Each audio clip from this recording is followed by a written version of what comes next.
This is the most easily accessible seafood in the ocean. Yet, for those unfamiliar with handling it, eating it at night or in the morning can be risky.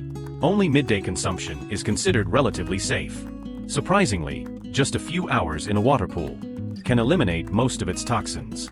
Meet the jellyfish. There are hundreds of jellyfish species worldwide, but only a few, such as the edible jellyfish, Rhopalema esculentum, and the spotted jellyfish, Mastigias papua, are safe to eat. Even then, they must go through multiple processing steps before they can be safely consumed. Every year, around April and May, when water temperatures rise to 18 to 19 degrees Celsius, it signals the start of the jellyfish farming season. In hatcheries, tiny, transparent jellyfish no bigger than a steel pump are already impatient to grow. The crowded tanks limit their size. So after a series of inspections, workers pack them into plastic bags and quickly transport them to ocean farming areas near river estuaries. In just 40 days, these little creatures can grow as large as a basketball. As a species that has survived on Earth for over 500 million years, jellyfish wouldn't have lasted this long without some unique survival tricks. When it comes to reproduction, they can easily outcompete most species. Some reproduce sexually, some reproduce asexually, and some can even reverse their aging process.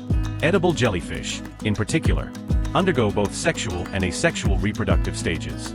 In the wild, during the breeding season, jellyfish gather in large numbers and initiate a massive spawning event, releasing eggs and sperm into the water to pass on their genes. Jellyfish have males and females. A single female can produce millions of eggs at once. When sperm and eggs meet in the water, they form fertilized embryos. In just 6 to 8 hours, these embryos develop into the earliest stage of jellyfish life, planula larvae. Within 3 to 4 days, the larvae grow tentacles and transform into polyps, attaching themselves to the seabed and rocks. If the environment is unfavorable, they can remain dormant, like cicadas, for years or even decades. Many people believe that jellyfish have short lifespans, living only from spring to winter. However, wild jellyfish can be much older than one might think. Warm ocean water is the key to polyps continuing their growth. Before long, they develop into strobila, marking the beginning of their asexual reproduction phase. Have you ever seen a single fertilized egg naturally develop into multiple small animals? Well, now you have. A single polyp can divide into several or even dozens of ephori, tiny, flower-like creatures drifting in the water. Each one of these has the potential to develop into a full-grown jellyfish. When the time is right, they break free one by one, gracefully dancing their way into the vast, unknown world. But reality is harsh. Only 1% of ephori survive past 20 days, becoming a true jellyfish. The others have long since gone to another world. But in the farming ponds, workers produce jellyfish larvae as quickly as possible, placing them into breeding tanks. Once fertilization is complete, the fertilized eggs are immediately collected and incubated at an optimal temperature until they grow to the size of a steel pump. At that stage, workers transfer the jellyfish larvae onto boats and release them into the farming areas. At a density of 300 per acre, jellyfish primarily feed on algae, occasionally supplementing their diet by capturing small plankton to ensure they have enough to eat. Before releasing them, workers fertilize the water with organic nutrients to promote algae growth. In addition, a long protective net is stretched along the shore to keep the jellyfish contained, preventing them from drifting uncontrollably and crashing onto the shore to their deaths. Even though they look like jet engines, jellyfish actually swim very slowly and cannot change direction on their own. They move by contracting their belly, forcing water out of their body cavity to propel forward. They don't turn around unless they hit something. They simply go straight until they collide, using the impact to change direction. But if they hit a hard object, they're either seriously injured or dead. Even with careful management, the survival rate of jellyfish larvae remains low. The large, umbrella-like jellyfish, leisurely floating in the water, are the lucky survivors. Only 20% to 30% of the original stock makes it. Every so often, workers take bamboo poles and probe various areas of the farm. Are they checking to see if the jellyfish are ready to eat? Not quite. This bamboo pole is more important than it looks. Whether the jellyfish are getting enough to eat. Depends on the readings from this tool. Workers tie 2 knots on the pole, one at the water's surface, and another 40 centimeters lower, submerged in the water. If they can't see the lower knot, it means the water is too rich in organic matter. Just like the saying, clear water has no fish. For jellyfish, if the water is too clean, there won't be enough algae or plankton to sustain them.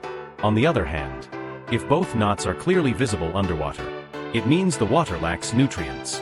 In that case, workers need to supplement the water with nutrient packs to encourage algae growth. Since algae take time to grow, to prevent delays in jellyfish development, workers also provide occasional food supplements. Cooked soybean milk serves as a nutritious feed, not only filling their stomachs, but also providing them with essential protein. After spending around 40 days in the farm's canteen, they continue their growth journey. Jellyfish in the water expand like balloons. In a short time, they grow larger than a basketball. The fastest growing ones can weigh up to 15 to 20 kilograms. But don't be fooled by their weight. Over 90% of their body is water. Once they reach this size, they are ready to be served on the dining table. Harvesting jellyfish. Morning is the best time to catch jellyfish. Workers take small boats to the center of the farm. In summer, temperatures can reach nearly 40 degrees Celsius. The water surface appears calm, with no jellyfish in sight. They've all sunk to the bottom to stay cool. Getting them to come up requires some effort. Workers steer the boats in wide circles, continuously rotating in the water. The vortex effect in the upper layers of water soon forces jellyfish of all sizes to surface. Then, another worker stands ready with a long-handled net, moving against the jellyfish's swimming direction. They scoop them up in one swift motion. A jellyfish weighing 15 to 20 kilograms is easily caught in a single scoop. Short-lived creatures. Jellyfish, in their Medusa adult form, don't live long. They usually don't survive more than a year. In a farm, their lifespan is even shorter, often less than 2 months.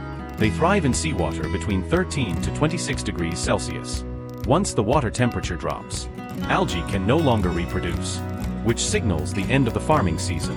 In regions with long summers, farms can harvest 3 to 4 batches per year.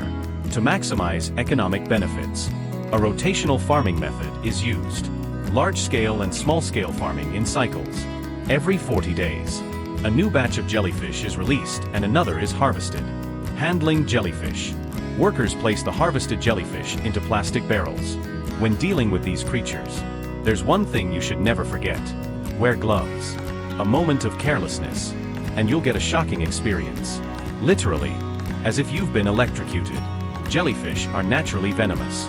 Unlike farmed pufferfish, whose toxicity depends on their diet, most jellyfish are born venomous. Their soft, jelly-like bodies may appear weak, but they are more dangerous than tigers and wolves.